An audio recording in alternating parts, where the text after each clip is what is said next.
Kemegahan keajaiban dunia bersisian dengan kentalnya budaya.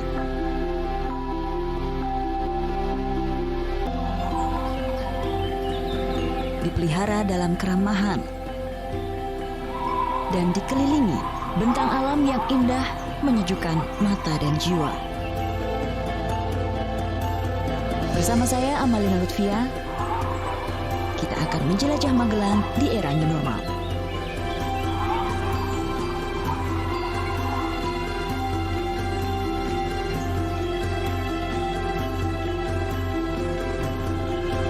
Hanya di Journey, Way to Explore.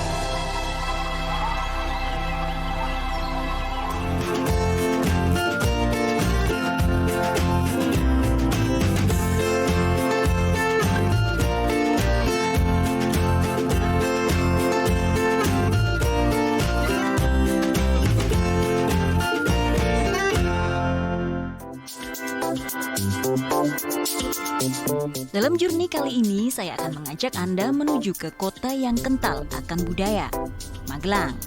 Tapi bukan dengan naik pesawat. Kali ini saya memilih perjalanan darat untuk menuju ke Jawa Tengah. Perjalanan menuju ke Magelang diawali dari Tol Cikampek, Jakarta. Dari Cikampek kita masuk ke gerbang Tol Palimanan. Tol Trans Jawa menjadi pilihan terbaik jalur darat menuju Jawa Tengah karena dapat mempersingkat waktu tempuh hingga setengah kali jalur biasa. Nah, tol ini dibangun oleh Kementerian Pekerjaan Umum dan Perumahan Rakyat dan telah dapat dinikmati oleh pengendara sejak tahun 2015. Terbentang sepanjang 116 km, tol ini adalah yang terpanjang ketiga di Indonesia. Di Jalan Tol Batang, kita akan menemui sebuah jembatan megah bernama Jembatan Kalikuto. Jembatan Pelengkung Merah ini memiliki peran penting menghubungkan dua kabupaten, Batang dan Kendal. Maka pembangunannya pun harus memenuhi fungsi kekokohan dan tentu estetika. 7 jam perjalanan akhirnya sampai juga di Magelang, Jawa Tengah. Selain jalan darat, traveler juga bisa memilih jalur udara menuju Magelang. Jika melalui jalur udara, traveler akan mendarat di Yogyakarta International Airport, lalu melewati underpass YIA yang unik ini. Dibangun oleh Kementerian Pekerjaan Umum dan Perumahan Rakyat, underpass yang terbentang sepanjang 1,4 km ini berfungsi sebagai penghubung jalan lintas selatan Jawa. Saat melewati terowongan, traveler akan bisa melihat beragam tarian geragum regah khas Kulon Progo dan Yogyakarta. Jalan alternatif menuju Borobudur dari Yogyakarta International Airport ditempuh melewati Jalan Sentolo. Walau menjadi jalur alternatif, namun Jalan Sentolo Nanggulan Dekso ini cukup lebar. Sementara proses pelebaran jalan masih terus dilakukan oleh Kementerian Pekerjaan Umum dan Perumahan Rakyat di titik-titik yang memiliki lebar kurang dari 7 meter. Dari Sentolo menuju Borobudur, traveler akan menemui Gerbang Klangon sebagai penanda bahwa dari titik ini menuju ke Candi Borobudur hanya tinggal berjarak sekitar 9 km lagi. Bersama 3 gerbang lain yang direncanakan akan dibangun oleh Kementerian Pekerjaan Umum dan Perumahan Rakyat, Gerbang Klangon ini nantinya akan berfungsi sebagai penanda masuk ke kawasan budaya.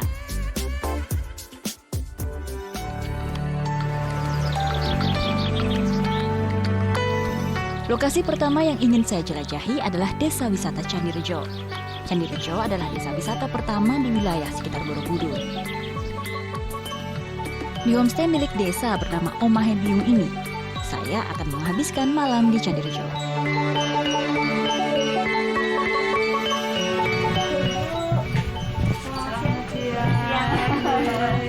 Selamat datang di homestay kami. Oke, jadi kita sudah sampai di namanya Desa Wisata Candirejo ya, Bu? Candirejo, iya. Candirejo, nanti kita nggak hanya tinggal di homestay ini, tapi juga eksplor sekitar desa. Saya boleh langsung masuk kamar, Bu? Oh, boleh, tapi cuci tangan dulu, Mbak. Oh, cuci tangan, Silakan, oke. di depan. Oke, matur nuwun, Ibu. Ya.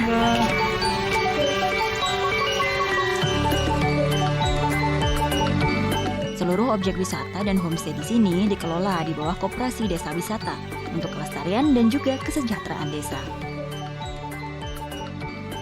Dengan konsep desa wisata, Candirejo tak hanya menyewakan tempat menginap. Nah, di sini kita bisa memilih beberapa paket tur. Salah satunya tur sepeda keliling desa. Nah, karena ini desa wisata, desa Candirejo ini, jadi saya untuk kelilingnya harus ada pemandu, Mbak Wiwi. Oke, Mbak Wiwi, ini kita mau kemana nih, Mbak? kita mau sepedaan, terus keliling desa, terus nanti kita setelah capek kelilingnya kita mau main gamelan. Tahu gamelan Pak? Saya kebetulan pernah belajar tapi lupa. Ya udah kalau gitu kita biar nggak kepanasan langsung berangkat aja. Ya, monggo. Bersama Mbak Wiwi, saya bersepeda dan melihat bahwa sebagian besar modernisasi di Candirejo ini masih dalam tahap yang terkontrol dan tidak masif. Di sini masih banyak ditemui rumah warga dan tidak ada gedung bertingkat atau hotel, walau lokasinya sangat dekat dengan tempat wisata Candi Borobudur. Wah, sangat menyejukkan sekali suasananya bagi Anda yang ingin menjauh dari hiruk-pikuk kota.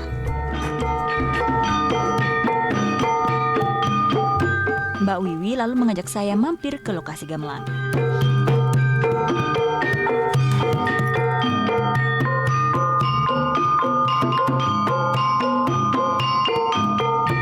Di sini anak-anak usia sekolah dasar sedang berlatih seni karawitan Jawa atau memainkan tembang dengan alat musik gamelan.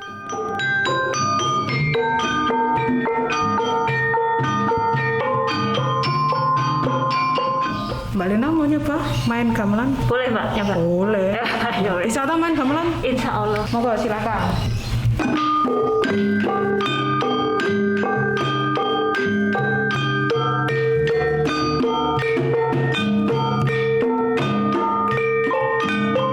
Wah, asik juga ternyata main musik gamelan bersama anak-anak. Walaupun tentunya saya masih kaku karena lama sekali tidak menyentuh alat musik yang mulai jarang ditemui ini. Akhirnya selesai satu lagu yang diulang-ulang sih, tapi saya kira udah lupa, ternyata masih inget karena dulu zaman SD sempat dapat pelajaran karawitan. Untung kesini bisa ngerasain lagi, seneng banget. Makasih ya.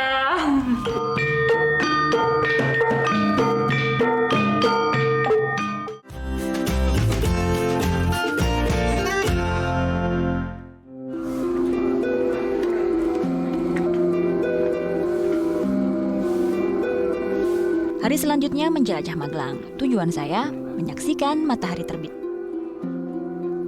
Nah, Punduk Setumbu ini adalah salah satu lokasi paling indah untuk melihat sunrise di langit Magelang. Setelah membayar tiket di loket sebesar Rp20.000 dan melalui protokol kesehatan di tempat wisata, saya diizinkan masuk.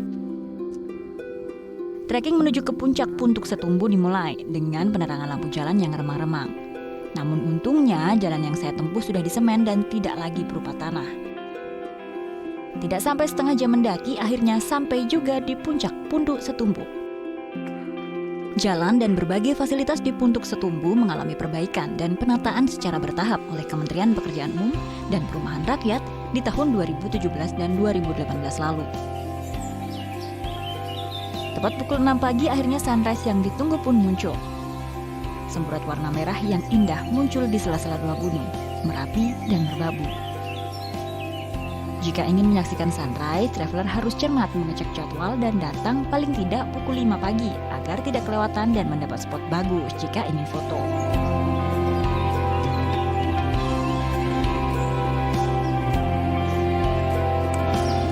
Akhirnya keluar juga tuh sunrise setelah kira-kira 1 jam nungguin. Jadi kalau mau ke sini dapat view bagusnya itu ya sekitar jam 5:30 sampai jam 6 saat sunrise. Nanti biasanya di bawah ada infonya sunrise jam berapa tuh. Bagus banget kalau dapet.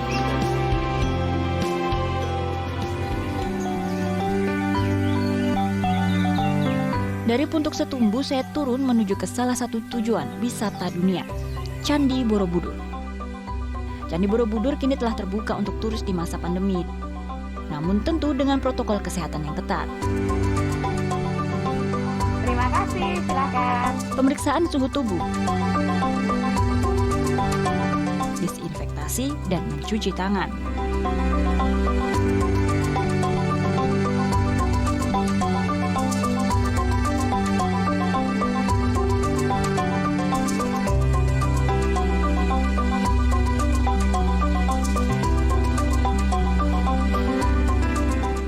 Wisatawan domestik, tiket masuk ke Candi Borobudur adalah Rp50.000 atau $45 untuk turis asing. Nah, ini informasi yang harus dicatat ya para traveler. Untuk meminimalisir kontak langsung dan menyentuh barang asing, selain membeli tiket langsung di loket, traveler bisa memilih untuk membeli tiket secara online. Atau ini nih yang paling mudah dan aman, masuk menggunakan uang elektronik. Sangat mudah kan? Selamat pagi Mbak, selamat datang di Komplek Taman Wisata Candi Borobudur. Apabila akan naik sampai dengan zona 1 atau halaman candi, wajib menggunakan pemandu wisata. Oh, oke. Ya. Kalau gitu karena kita mau pengen naik ya. Iya. Semaksimalnya kita bisa naik. Baik. Sama Pak, murah ya, Pak? Sama saya murah. Ya, baik. Kita boleh Ya, kita langsung kemana? ke candinya. Oke.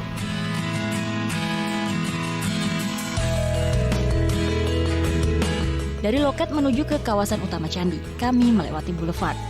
Pada hari biasa sebelum pandemi, boulevard ini selalu penuh dilalui wisatawan.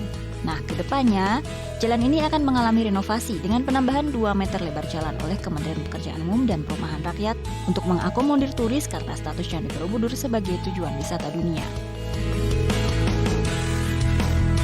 Di masa pandemi ada pembatasan yang harus ditaati. Pertama, pengunjung hanya dapat melihat candi dari halaman.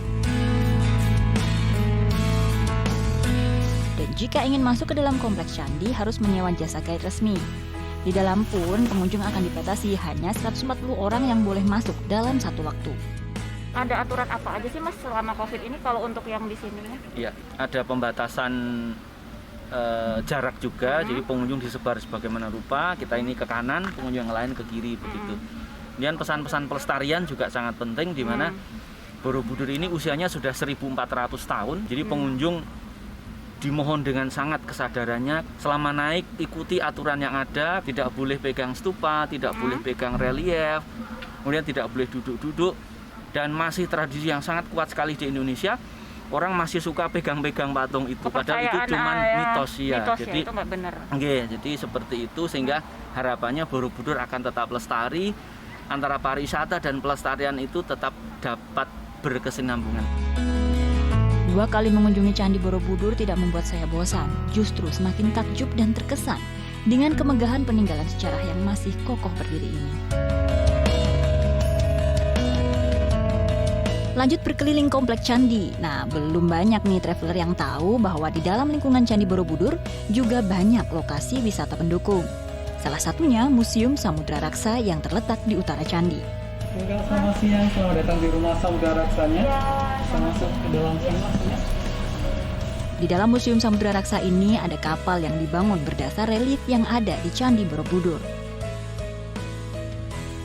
Dibangun di Ghana, kapal ini telah melakukan napak tilas pelayaran dari Samudra Hindia menuju ke Accra, Ghana pada tahun 2003 hingga 2004 lalu. Selain kapal, yang menarik perhatian dari museum ini adalah adanya layar digital yang dapat merespon gerakan atau interaksi dengan pengunjung. Layar berada di lantai dan juga di dinding.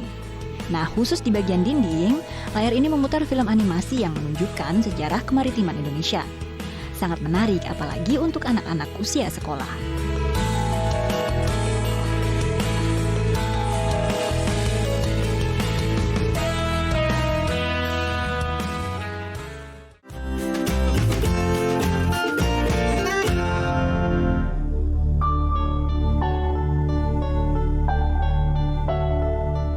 Pagi ini saya menuju ke sebuah bukit yang mungkin lebih akrab dikenal para traveler sebagai Gereja Ayam, Bukit Rema.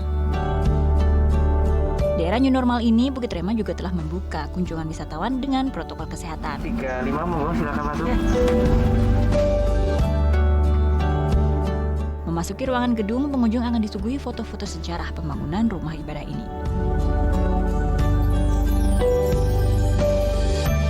Gedung ini terdiri dari 7 lantai. Di lantai atas dibuka kedai untuk para traveler beristirahat dan menikmati singkong dari warga setempat, sekaligus kopi Magelang. Selain itu juga ada galeri seni yang menampilkan kekayaan alam dan seni budaya khas Indonesia. Hanya satu lokasi yang masih ditutup di masa pandemi, yaitu ruang doa yang berada di lantai basement. Dan tentunya yang wajib dikunjungi saat kesini adalah mahkota yang berada di bagian paling atas. Kenapa bentuknya ayam? Sebenarnya ini bukan ayam. Oh, oke. Tapi dari founder sendiri, Pak Daniel Alamsyah, ingin membuat gedung ini menyerupai merpati. Oh, Karena merpati melambangkan kasih, cinta, dan kasih sayang. pengunjung ini apalagi selain dari nggak boleh harus cuci tangan, harus tahu soal sejarah, apa etika yang harus ditaati pengunjung pas di sini sebenarnya? Yang pertama, tempat wisata ini merupakan kawasan wajib masker. Boleh dilepas saat berfoto atau makan, tapi dipakai lagi. Kemudian toleransi untuk suhu badan maksimal itu 37,5. Kemudian wajib frekuensi cuci tangan, dan yang pasti jaga jarak satu sama lain. Saya kan baru pertama kali ke Ya. sini. Waktu yang bagus tuh jam berapa dan spot foto yang bagus tuh di mana, Mas? Kalau jam bagusnya pagi-pagi jam 8 sampai jam 9 itu bagus. Jadi cerah seperti ini. Kalau sore hari juga sangat bagus. Kalau gitu saya mau foto-foto dulu, lihat ini ya. Ada gunung Sumbing, Gunung Sumbing juga di belakang. ada Gunung Merapi, Gunung Merbabu. Dari puncak mahkota kita bisa melihat hamparan perbukitan menoreh dan hijaunya pepohonan. Juga kegagahan Gunung Sumbing. Melihat Gunung Sumbing dari dekat, saya menuju ke sebuah dusun yang berada di kaki Gunung Sumbing. Dusun Butuh di Desa Temanggung, Kecamatan Kaliangkrik, Magelang. Rumah warga di Dusun Butuh ini berdiri seperti tangga, berundak di lereng gunung. Sekilas nampak seperti kaki Gunung Himalaya di Nepal ya. Pak Lili, boleh tahu Pak, sekarang tuh katanya ada tempat-tempat foto bagus Pak. Di mana aja sekarang Pak? Betul. Yang pertama sini. Ini kami sebut terasnya Nepal Van Jawa. Ada taman depan juga, nanti bisa ke situ. Setelah itu ada masjid kebanggaan warga Dusun Butuh juga, Masjid Baitul Taqwa. Dan juga ada dinding-dinding grafiti dan juga mural warna-warni beberapa titik di Dusun Butuh. Orang kan sekarang kan viral, banyak 1.000 orang bisa ke sini katanya ya Pak ya sehari. Minggu kemarin satu hari ada 1.000. Apa yang harus Bapak bisa kritisi dari pengunjung atau ada aturan apa yang harus ditaati? Memakai masker dan sanitizer, dan kalau ada titik-titik tempat cuci kita wajibkan untuk cuci tangan dulu. Seperti itu. Dan yang penting juga satu yang nggak boleh dilakukan semua orang traveler adalah buang sampah itu jangan sembarangan ya Pak ya. Ya itu jadi catatan kami juga, masih ada beberapa yang buang sampah sembarangan. Kalau gitu Pak Lili, aduh saya udah kedinginan. Saya pengen jalan-jalan aja Pak ya ke atas, ke Nanti tempat-tempat yang biar Bapak agak bilang. anget sambil jalan-jalan. Siap. Nah, dari petunjuk kepala dusun, Pak Lili, saya pun harus berkeliling dan berfoto di tempat-tempat yang unik dan indah ini.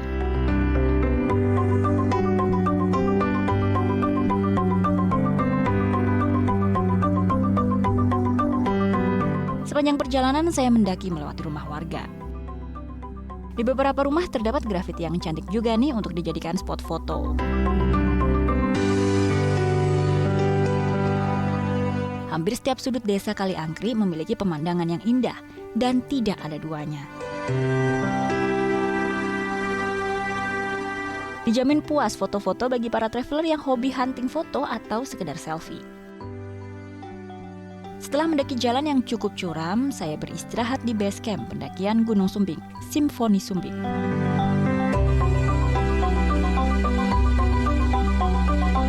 Di sini kita bisa memesan kopi, teh, atau makanan kecil dengan pemandangan hamparan hijaunya pohon, kebun warga, dan juga tentunya Gunung Sumbing.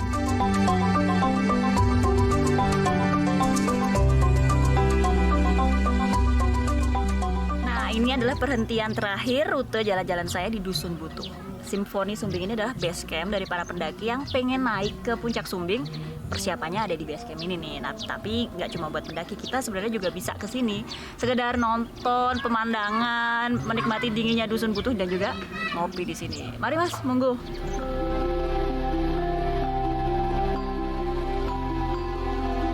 Eksotisme dan keindahan Dusun Butuh akhirnya menutup perjalanan saya kali ini di Magelang. Sampai jumpa di perjalanan journey new normal berikutnya.